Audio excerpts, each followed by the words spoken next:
everybody. Back to back reviews here. Yeah, because so we actually depend on whenever I upload this anyway.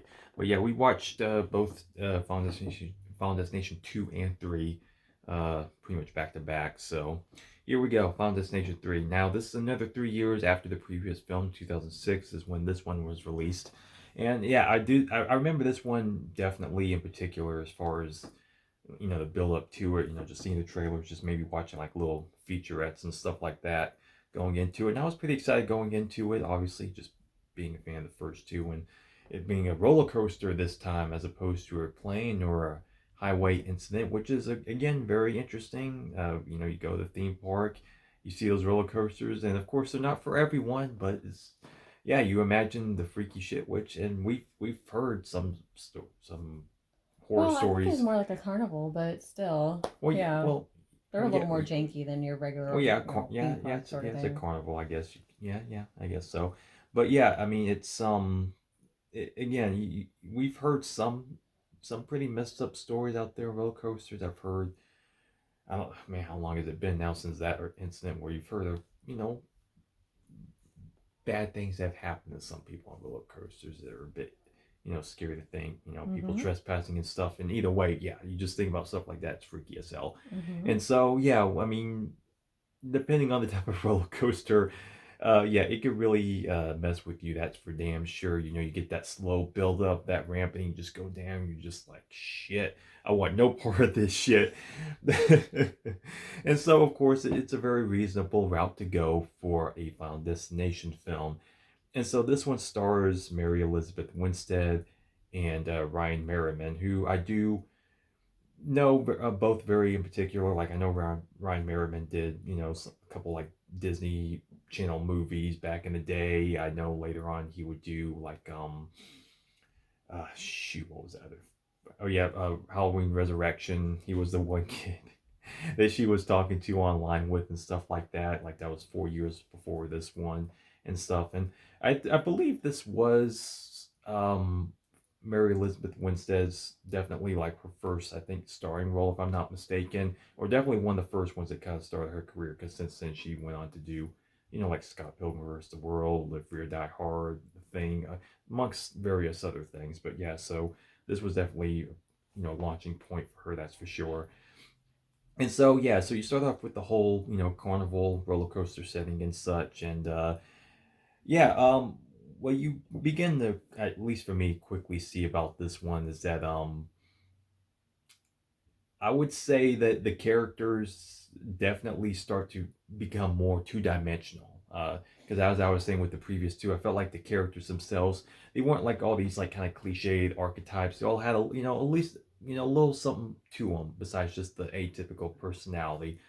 Just maybe like little moments here and there where it just adds a little extra weight, makes them feel a little more relatable. And characters in this one are fun, but I would just feel like in general, like I said, they are a little bit more cliches where it feels a bit more slashery, if you Yeah, will. it's So more cannon fodder type. yeah, because you have the two girls who are clearly, the bimbo types, if you will. They just kind of dress like they got the The G strings tan, just the hanging tan out. cheerleader, Yeah, they tan and whatever. shit. Yeah. You got even the one dude that who definitely would not work today. That's for sure. Who's the one pervy ass dude who they say graduated like 2 years ago, but he's just going around just filming these girls just being a perv, upskirt shots and all this shit. It's like this guy is he's just waiting for a restraining order or just straight up handcuffs eventually. That is for sure. Um, but Mary Elizabeth Winstead, who's always been a pretty solid actress, she definitely holds it down fair enough for her. Mm-hmm. And Ryan Merriman is decent. I mean, he's a fine character. Not as strong as her, I would say, Got but little bits of the Halloween Resurrection vibe in there, you know. yeah. But Mm-hmm. I meant like the way he did his character. It felt a little bit like that one too. But Yeah, yeah, yeah, and even the one jock dude, he's just a straight up asshole. I mean, so you get even like these two gothy esque type of kids, or kind of emo a bit, if you will, like whichever or how fucking know anymore. But yeah, but I would say those two characters in particular, as it goes along, the McKinley character. Uh, I mean, just some of his dialogue. You see, he's actually kind of a smart guy and stuff, you know. So he's an Mhm. interesting character in of himself, right there. I would say. So, how you feel about the incident at the start of this film in comparison to the first two? Well, um, well, I suppose it was kind of believable, like the first two, because we've all been on at least one roller coaster in our lives, so Hmm. it's definitely a scary sort of thing to think about happening. It's a little played up for the movie, the way it happens, but Hmm. yeah, it's pretty horrific. Yeah. See, the thing is that the incident in the second movie with the pile up, yeah, it's pretty over the top and pretty insane. But how they kind of shot it and executed it, it makes it feel And very we all just like, drive like every day. yeah, in the way they So, shot it and just did it, and it wasn't like overly like CGI necessarily. Or at least no. it looked good. It looked pretty legit as far as the effects of that and how they did it. This one here, though, definitely you can see a little bit more of the CGI kind of Hmm. going on. I definitely would say it's probably the weakest setup so far. Like I said, it's just a little bit, the CGI is a little bit too noticeable at times, and I just Yeah. feel like it just, I don't know, it feels a little bit more over the top in a certain kind of way. It just doesn't really, it makes it feel like I said a bit more cliche in a sense. So, but Yeah, but again, at least you got Tony Todd beckoning them yeah, in. it was a nice That little was pretty touch to have cool. him as the devil's voice for the ride and stuff. Wasn't, like I said, again, just playing off that theme. It's just like, is Tony Todd, is he the devil himself? Is he deaf? I don't know, but it just, either way, it's a nice little touch just to have his voice in there, because obviously his voice is Hmm. very iconic in and of itself. So, and so, of course, once she has the vision, she gets a bunch of her friends off, and her boyfriend actually still winds up being on the ride, as well as Ryan Merriman's girlfriend, who was, um, as I say earlier in some dialogue, she was going to break up with him and such. And so both of them wind up getting killed on the ride, and so therefore you start your journey trying to escape death. And the Hmm. first two up are the two, bimbo-y type of girls. They go to the tank bed. Now, this is actually a very solid setup, and because again, yeah, to the tanning bed, at least I don't know so much nowadays, because I know how, you know we do certain things, to try to touch ourselves up and this and that. And I don't think tanning beds are probably quite what they used to be, because skin cancer, whatever, people feel like, this and that. So I know they're probably not as popular as what they used to be, but at least for this setup of this movie, it definitely is a gnarly setup as far as being basically toasted alive. Mm. And so the whole build up to that one, and once you see it begin to occur, it's pretty gnarly. How do you feel about this first, setup kill? Um,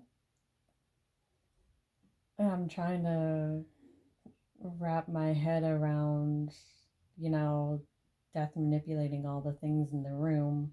Like, I don't really know that it would work so good, especially the shelf and the way it fell, and then it like kind of trapped the both of them. I understand if like a locking mechanism had gotten Mm-hmm. on the fritz, or if it was like electronic or something, or because the liquid had poured on the other thing. So, but anyway, Yeah, yeah, it's yeah. This kind is of definitely where they start ugh. to kind of make the setups, as far as like the Rube Goldberg type of, ordeals. They get a little bit more over the top, but for what this is, I mean, it's still a pretty decent setup. And again, because once they start burning up in there, you start seeing the blisters show up on their body and shit, and it's just, again, you just imagine that situation, being in there, just being trapped and being cooked alive. Like, no one wants that. And at the time, like I Mm-mm. said, people still go to tanning beds, just like, My best fuck, friend now I can't. used to. Yeah, now like So, now I can't go to tanning bed now. I guess that's out. I guess it's a spray tan for me. And so, yeah, so going on, people just trying to escape death. And this one, where they introduced the new element, the new clue element, where through the pictures, where her character, she's been taking pictures, at the start of the she's film, like and then, for the yearbook or something. yeah, and then those, we start to see that those actually left the clues as to how these people are going to die. And so again, it's just that one element of this series, especially with this one, where it's how fate or death or whatever it is just setting up these clues for them. It's like death wants them so badly. It's just like they escape death. They have these premonitions. Like, where are these people getting these premonitions? Is it a guardian angel or something? Is it death playing a game? It's just like, oh, I want to fuck with some people. I want to kill some people, but I want to give them a premonition. I want to go hunting for their asses. I want to watch them like squirm in their seat. Like, it really is at this point where I kind of start to wonder. It's like if they could play with that element, like what is this that's doing this and what's leaving these clues? I don't know. I know it's got to be a slasher film and you got to do something with it. And it's still fun. Like, I get it. It's fun. But I'm just saying, it's just like, Mm-hmm. like, what's, why is it like How? that? I don't know. How? Because they even show the pictures. It's like, okay, well, Abraham Lincoln, you show this line through a picture of him, exactly where he was shot. Even show the Twin Towers in the shadow of the plane. It's just like, okay, well, damn. It's That like one I'm not sure about. they're really laying For down that concept. I don't Though. remember seeing that one unless they kind of. No, it was there. No, that was one of the pictures she showed. I It was know, a but I shot. mean, like I don't, having lived through it, I don't like remember seeing that around. I watched I watched that on TV. Well, I don't know that. I'm But pretty sure that they did that oh themselves. yeah, But yeah. obviously, I see what they're going for, and it's just Oh like yeah, I yeah. don't know. I don't know how that would even convey nowadays. I don't know, but Well, it was interesting that they brought it up though, that she used that. I think that's the only time I've ever seen in any movie anywhere that they use it like that. Besides that, besides that Remember Me movie, that was yeah, like literally something like about that. that. Yeah. I mean, That was a a little cop sidebar, for that but movie. Well, I remember because I remember like Spill slash Double Toast. They did a review of that, and it's like such a cop out ending for something like that. That is just but so. and what's funny, sidebar, I didn't know it was about that until Well, that's it. It then. was. I know. I remember that I it wasn't didn't about know. that. That was just some cop out bullshit they pulled, and it's kind of I messed up, didn't honestly. know that's what it was. I mean, I didn't see the description in the TV guide or whatever, but I didn't know it. I'm like, oh, okay, this is different. What all's going on? And I'm like, 9/11. Oh my god. Jeez, yeah. But anyway.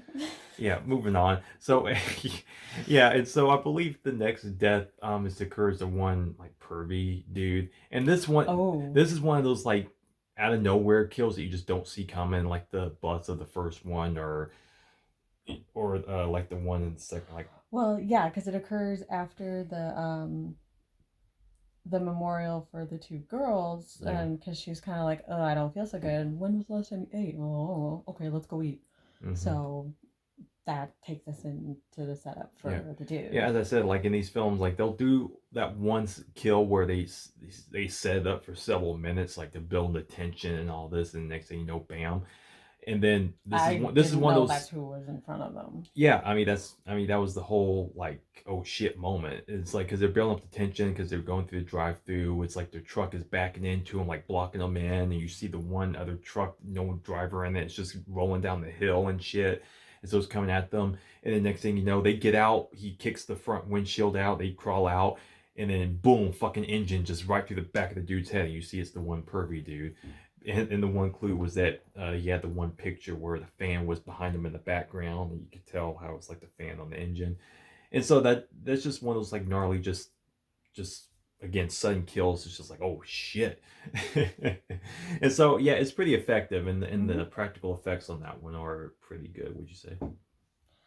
Yeah, it was like pretty gross. Mm-hmm. Yeah. And I like the tie-in from the second one.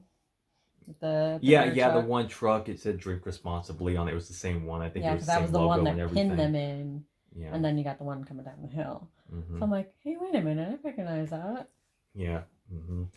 And so I believe even the next one was because they're getting pretty because this one movie in particular, I would say moves the fastest even compared to the first two. It's Yeah. almost like it's like set up. We have a talk discussion.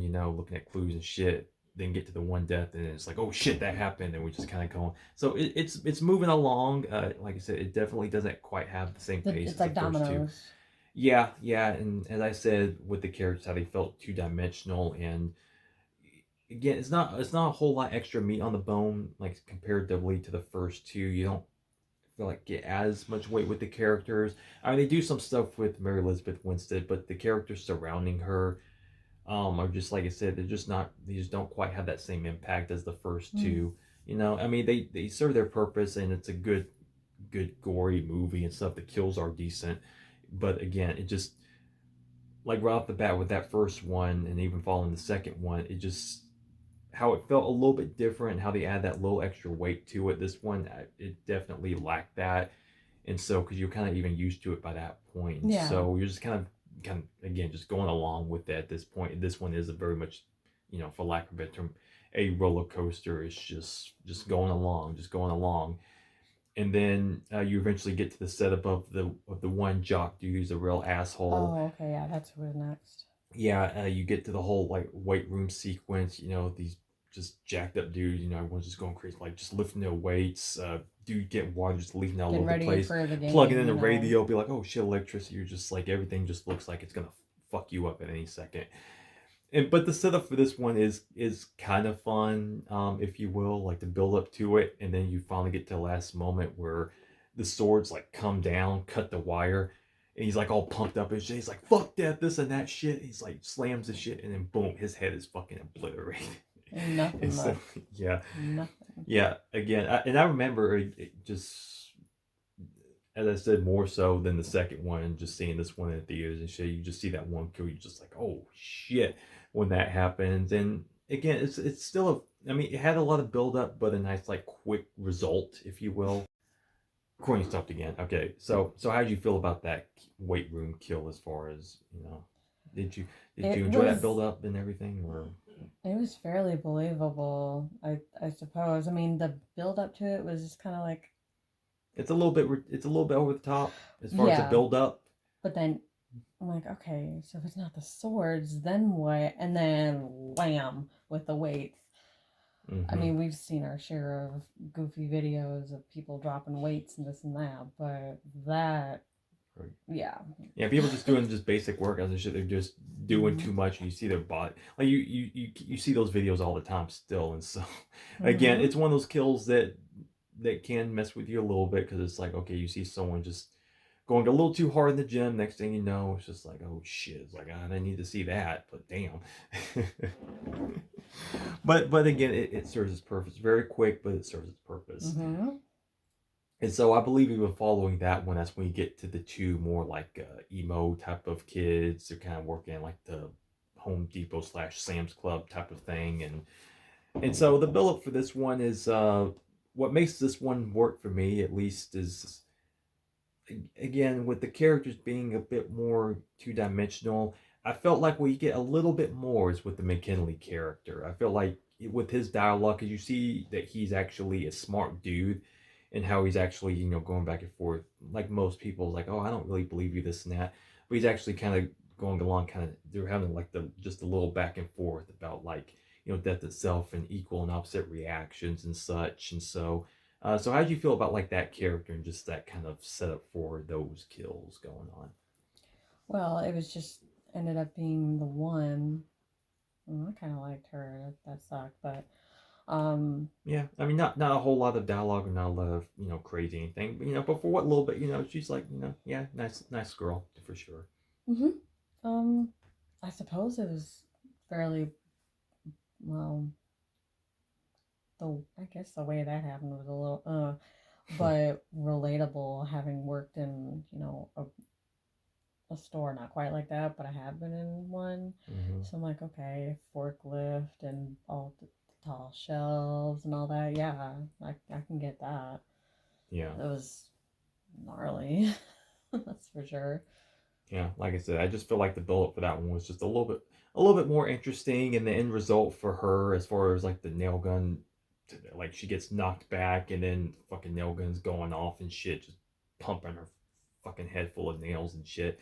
And you could tell just like the little animatronic, like her hand is up like this, and she's like, oh and shit, and it's just like, damn, dude. Yeah, It's like you kind of felt bad for her the most, more than anybody thus far, as far as getting killed. He's just like shit, and he's like freaking the fuck out, and yeah, and that because pretty things much. had happened and they kind of avoided it, but then it like cascaded and ended up getting the other girl. So yeah, Yeah, so and they were watching. yeah, and he's kind of given the other two shit for that. Basically just been like, oh well, it's basically your fault. It's like, well, your ass has got to go and shit, because that sends him over the edge.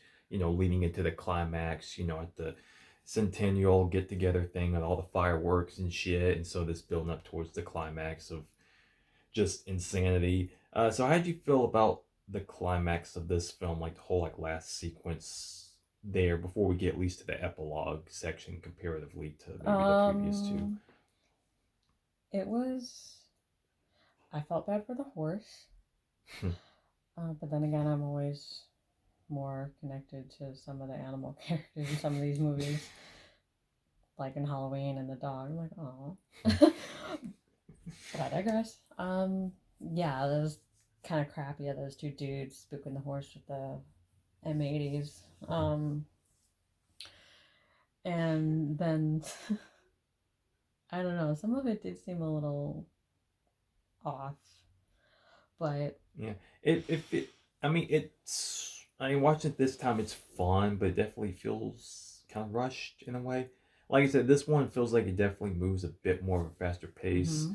I think the first two are probably about 100 minutes or something like that. This one I know is probably about 90 something minutes or something. So like I said, it moves at a solid pace, and like I said, some of the kills do have decent build-ups, but you get pretty quick results with them. Like I said, it just kind of moves along in that combination with the sort of lackluster characters. It's just like it's fun, but it doesn't quite pack the same punch as the first two in that regard, for sure. And so yeah, you get to the build up at the end, and as we've seen along with her sister and whatnot, where you get towards this end point where she's getting dragged by that horse at one point where the rope wraps around her, and you're seeing that happen, and that one does kind of, it's like, oh shit, because you see like at moments where she stops and she gets pulled again. It's like, no, her neck probably was snapped instantly by then at that point. So she got lucky as shit, at least as far as that's concerned. Mm-hmm. But and so yeah, it winds up with McKinley coming there wanting to confront them and such, and then eventually his ass, has that whole giant thing come crashing down him, and his body splits in half. And I like the little touch, at least with his body, his hands twitching. He's got like the fuck. He's like his hands like Oh, this. I didn't No, you've even. noticed a little bit. He's got like just a little bit with like a little bit like a finger, just like fuck you type of deal. I honestly Going on. didn't. I didn't notice that. I was stuck on. It was like in the first one with the sign. Yeah. So. Yeah. So it's like it was like just getting the end result of that one, that you didn't quite see, which was a nice cutoff for that first one. But and so you get cut to like what 5 months later, and then it's just they all wind up, culminating together back on the train where she's realizing like she's like with her roommates or whatever for college or something, and she starts to see Ryan Merriman's character and then her sister, and it's just realization. It's like, oh shit, here we go again. And so you see where all these other deaths occur, and you get to the point where you see that was a vision, and then like usual, it starts to happen, and then you just basically just cut the black, on her face, like freaking out, and everything, and just shit's going down. So as far as like that ending sequence, how did you feel about that, leaving it that way? Well, I mean, the fact that it actually like happened and like she saw it and then it like happened and because I liked the dude and that one I kind of liked her too. So I mean, obviously death doesn't want you to be happy, so you're not gonna get out of that. But yeah, that was pretty crazy. I mean, I was like, wait, what? Really? That's it? Yeah. I'm like, oh, okay, sure. Yeah, I mean it's effective enough, and Yeah. I feel like, especially in that vision, like Ryan Merriman's character, like because even in the first part where he gets split in half, on the roller coaster and shit, and this one his face like he winds up on a glass, because it's like grating against the wall on the off the train tracks and shit. And his ass just gets grated off the wall into the. It's just like, man, he gets it worse than probably anybody several times over in this movie. Well, I mean, that that picture they were thinking was his, Well, that his was the first. clue. But That I'm was in the like, first, like, bits of the well, movie. that It's kind of looked like the the picture that was, like up against the window. So Yeah, you could probably tie it back into that, but yeah, you just kind of like just leave it off right there, and it's just like, well, there it is for you folks. And that's so, all, folks. yeah. So, any final thoughts on Final Destination 3? I definitely didn't really like it as much as the first two. I mean, I like the two main people, Mm-hmm. but you know, it was meh. Like, it was Yeah, alright, looking great. yeah, yeah. And I think there was supposed to be an idea where the girl from the last movie, I believe, maybe something where she was supposed to show up on the train at the end, if I'm not mistaken, or something like that. So yeah, I know there's been ideas for that sort of thing, but of course that didn't happen. No. And so yeah, all in all, for this one, like I said, definitely not as good as the first two. Like I said, the characters just don't have that, extra, writing and development, like the first two. And so it does miss that. It does move at a good pace, but also you kind of miss the kind of like the slower character moments from the first Yeah, two as well. That the just kind of pace kind of kills the rest of it. Honestly, I mean, it's not like a horrible pace. It's not like no. And for some people that would probably slow. work more, It's but like that's but maybe a little too quick, but yeah. But at the same time, like I said, considering what you got with the first two, hmm. um, you kind of want to see that continued for sure. Instead of just kind of falling more into that cliche territory. Yeah. And so, which yeah, this one just kind of falls into that, but it's still a good, like, decent, Mm-hmm. fun slasher type of film. So, yeah, so not as good as the first two. I would definitely rate it probably just like a solid 3. Just right there, kind of in the middle. It's fine. It's good, solid, gory, fun entertainment. I at least like some of the character moments with Ryan Merriman's character where he's just like, I'm not gonna get squished by like a giant SpongeBob, am I? Or it's like there's nothing up my ass, is there? That was fine. I would actually give them extra points if they did in the movie. With his character probably like just getting something jammed up his ass, he dies. If they actually did do that, Well, I we could don't probably give them know. some extra points. We don't know. Yeah. After the premonition, yeah, probably could have happened. But if they did do that, I could probably give them some credit for it. But yeah, all in all, yeah, it's decent. Not as good as the first two, but it's fine. Mm-hmm. Now, next one up, I know you said you probably haven't seen before. No, I didn't actually see this one all Yeah. the way through. I think I just basically remember it. I don't know how I remember it, but I kind of vaguely remember the roller coaster and vaguely remember the two people at the store. But that's it. I don't remember any of the rest of it. So, and going forward, the rest of them, I definitely don't know. Yeah, next one up is The Final Destination. Of course, like we've seen before with many other franchises, it was, The final chapter. It was meant to be, the final destination, but of course, that wasn't quite the case. Freddy's dead. Although, like I say, it has been a while at least since we got the follow up, but that will be coming soon enough. And so that one was this next one coming up. That's the first one that was done in 3D because it was right about that time when they were doing a lot of 3D. And I do vividly remember around this time when a lot of these movies were coming out. And so this one is it's interesting. I will say that it is very much interesting, and honestly, I'm going to be very curious to see how you feel about it going into it because it's interesting. It's gonna be weird watching it in 2D, I guess. Yeah. But it is what it is. But anyway, yeah. So that's still to come. So that'll do it for our review of Final Destination 3, and we will see you next time. Bye for now.